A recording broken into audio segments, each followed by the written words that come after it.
Hey guys, it's Melissa with Awaken Your Inner Awesomeness. Today I'm going to talk to you about something that happened to me this weekend that was just incredible. It was unexpected, but I know that it happened because of the shifting that I'm doing and the work that I'm doing in my life to fix me. So I got a text this weekend from my ex-husband that said I need to talk to you or I have news or something like that. That's usually never a good thing, right? Whenever I get a text like that, it's usually some kind of bad news he's going to tell me or something he wants to say that's going to upset me or make me mad or, I've just always fallen into that trap of allowing him to control my emotions and allowing myself to get upset by things that he does. And recently I was doing work on myself and I just decided that I wasn't going to let people do that to me anymore.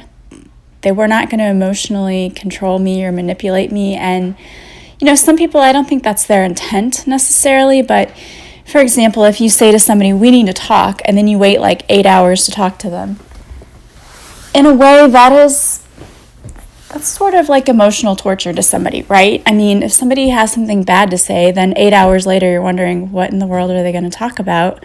What is it? How bad is it? That's kind of torture to people, especially someone like myself who's an overthinker anyway. So I'm going through all of the scenarios of how bad it could be or what is it or what's going to happen, making it probably 20 times worse than it is. And he used to be very good at doing that, and other people have done that to me, and it's just, I hate that. I hate that so much. It's like, do you have something to say? Just say it. Don't tell me you need to talk to me like 3 days later. So I just kind of got into this mindset lately of I'm not going to fall into that emotional pit. Whatever it is, it's fine. I'm going to be fine no matter what. It's going to be okay. So when I got the message like Friday night, and I just replied, well, I didn't get it until Saturday morning because I went to bed super early Friday night. I was exhausted. So I get up early, and there's no reply to the I get this message, I reply what, and there's no reply, so I'm just like, okay, well, I'm not going to allow myself to fall into that place again where I worry and wonder what it is and what's going on, because I could feel the pit in my stomach, like, ugh, here we go, what's going on? And we hadn't been really talking lately. It's been kind of cold conversation, just matter of fact, here's what you need to know about the kids, back and forth kind of stuff. So I thought, oh, great, here it is, what? But I thought, no, I'm not going to give in to that. I'm not going to allow my nerves to take over. I'm not going to allow my emotions to take over. I'm not going to panic. I'm not going to fear the worst. I'm just going to let it be. And I just said a little prayer and said, Archangel Michael, please, be with me and help me to take my mind off of this, not worry about it. It's okay. It's not going to be a big deal no matter what it is. I can handle this. I've been through tough times before. I'm not going to let anything shake me. I'm not going to let anything shake me from my solid foundation. So I didn't. I was like, okay, I got a text from him later. Can we talk? I have something to say. It's again, the old me, panic starts to set in like, oh gosh, what is this, But I said, yeah, sure, we made an arrangement that I would call him when I got home.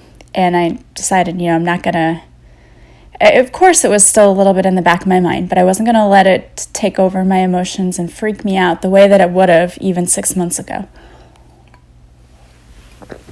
So I just kind of let it go, went about the rest of my day. I was at lunch with my daughter. We had a little shopping and nice lunch. So we were doing a little Christmas shopping, and when I got home, I called him, and he said that he had been thinking about how he acted and wanted to apologize to me for the way that he's behaved over the years and how he behaved in our marriage. And I was absolutely floored. I did not know what to say. I thought Ashton Kutcher was going to jump out and tell me I was being punked or something. I have never expected an apology, ever. And it was incredible. It's like, what happened? And I think I said that because, your first thought goes, oh my gosh, is he dying? And he's trying to get everything in order, which is terrible. I shouldn't think that. But, that's just so very out of character. And He said, no, I've just been changing the way I'm thinking about things. And I realized that, maybe I didn't react the way I should have. And so I got an apology almost 17 years later, but I never expected to get that, ever. And the reason that I wanted to talk about this was just for a couple of reasons. Number one, to point out that, we've been talking about how you've got to heal yourself and you've got to forgive people and you've got to move on, and how, November is a great month for doing that because it's all about clearing up old stuff and having new beginnings. And, sometimes we're not going to get apologies from people. We just aren't. That's just the fact of life, because that's not about us, it's about them, and it's about their journey and whether or not they find that place where they feel like they need to clear up their stuff.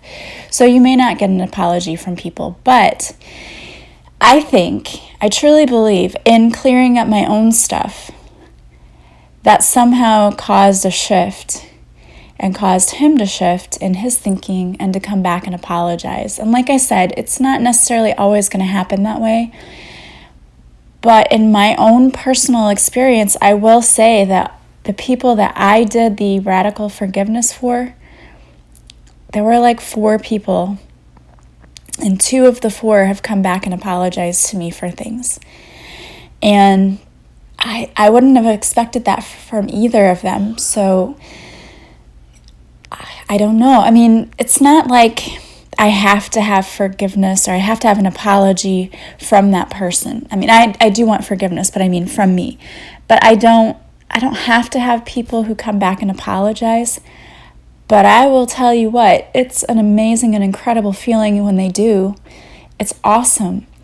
It's like a weight lifted, like, yeah, I've been carrying all of this around, and you just saying sorry does so much just to relieve part of that weight.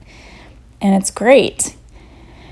But that's why you need to focus on yourself and your shifting and what you're doing and working on yourself and taking that time out to go through that radical forgiveness and forgive those people that you feel wronged you or that you need to forgive. And the most important person there is you. You need to forgive yourself too for anything you're carrying around that you're feeling guilty about. And you know what? If there's somebody you need to apologize to, do it. They may or may not accept it, but if they don't accept it, that shows their character, and you are releasing weight from yourself. It's a good feeling when someone comes back and says sorry. So if there are people you need to say sorry to, go ahead and do that. I know I always feel better, and I've often said sorry to my ex for things that I've done in the past, because I wasn't perfect either at all. By any stretch of the imagination was I perfect. And I've said sorry in the past too. And so I knew that I had done what I needed to do to say sorry. So to get that back was incredible. And even adding to it to hear you're a good mom, it's like, wow, all these years, I didn't really hear that. So just know that you are doing everything that you need to do to take care of yourself and everything else. Remember, we talked about when you start shifting and start taking care of yourself, those around you shift as well. And sometimes it's that they shift away from us and they leave us because we're not on that same energy vibration anymore, and those people might be bringing us down. But they also might be shifting up. You might be causing them to shift up and to see their power and to move up with you. We want to pull up others to where we are. We don't want to be dragged down to where others are. So with that, too, keep doing what you're doing. And don't lose sight, don't lose faith. Your miracles are around the corner. They just are, whether we see them or not. I know that this had to be brewing for a while, and it had to be universe working on their end, because I haven't done anything other than working on myself. So I thought I would also leave you with a message today. just going to shuffle the cards really quickly and see what we got for you. Oh, one popped right out. All right, so the message that I got, and this is from the Kuan Yin Oracle deck from Alana Fairchild, and it says, Divine connection, the inspired intuitive messages you have been receiving, which are unconditionally loving, fearless, and encouraging of you to grow and be your true self, are from your higher guidance. Beings of divine light are guiding you with messages of unconditional love. It is safe to trust in your growing divine connection and inner knowledge. Doing so will bring you great joy. So see, what did I just say? It's gone along with what I said. Continue working on yourself, listening to your own intuition. The universe has your back, and they're sending you messages, and they're sending you guidance from your higher self. It's safe to trust that growing divine connection and your inner knowledge. And if you trust yourself and trust your intuition, you're going to find joy and you're going to find peace, because when you are trusting the divine and you're trusting yourself and you're using your divine wisdom, you're making your decisions based out of love and not fear. Fear is when our ego steps in and tells us that we need to be worried about something, or we shouldn't do this, or we shouldn't do that, because we're afraid of what's going to happen if we do. And the thing is, you know what to do already. You know what to do. You've always known what to do. Your higher self has already known what to do. It's just a matter of tuning in and listening to that guidance. One of the things you can do to practice listening to that intuition is to get used to, what does it feel like for you when you get a yes from the universe? What does that feel like in your body?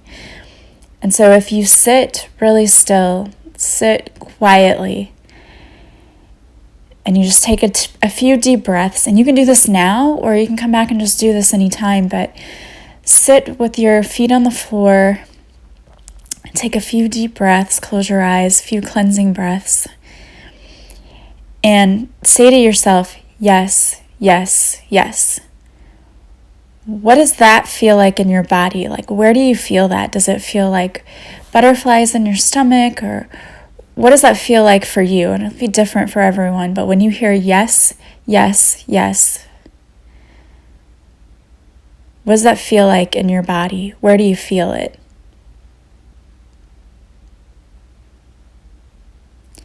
And so when you ask the universe a question, a yes or no question, and you get that feeling of, should I take this class? And you get that yes or no in the pit of your stomach, you'll know that's your answer. And do the same thing now. Sitting, take a few deep cleansing breaths now. And now I want you to think, no, no, no. What does no feel like for you? For me, it's like a heaviness in my chest. What does it feel like for you when you hear no, no, no? And maybe you even get a mental image when you hear no. Maybe you see a stop sign in your head. Maybe you got a mental image when you saw yes. Those are your signs. That's your intuition. That's what you should listen to when you're trying to make a decision. Going with your gut. What does it feel like? Does it feel like a yes, or does it feel like a no?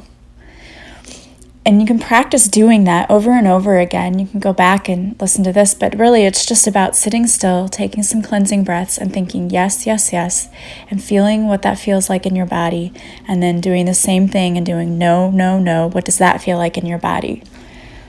And that's your guidance. That's your guidance. And you should always listen to that.